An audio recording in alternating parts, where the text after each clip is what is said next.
Kajian jangka Union Cabinet ini kakan Hun Menteri jangka Sarkar Pereng kebelang mata kamiet ayok khubar bakal menjor banon ra ya ke bil man mangkerpang life person ya kikintai banlong kinang mikmat parlimen berkamjuru ake assembly. Kini kajian jangka kan Hun Menteri jangka Sarkar Pereng kalalong hadian berakut ke dorbar bakerpang lani ke special session kabla sedang mata kasih kakak pratarik jangka luar kesnem arajar arpulai.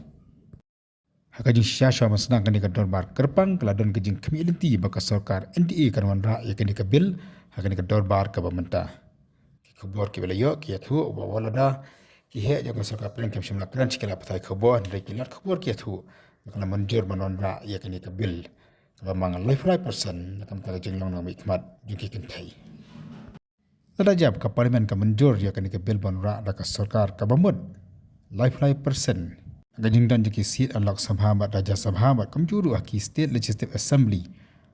Anum syak ia kesenang menyelek election na kesonsi ia keman sajid panlong kini ki life person. Kini kara joka Union Cabinet kalong sisni shua pakat dorbar lok Sabhabat Raja Sabha kan syong no aka yung dorbar ka bathamai. Baka di kajing syong dorbar aka yung bathamai kan sedang naduk la syai kasni ka kakandai tarik unai luar arajar arpulai. Larakan ni ka life person ka trekam.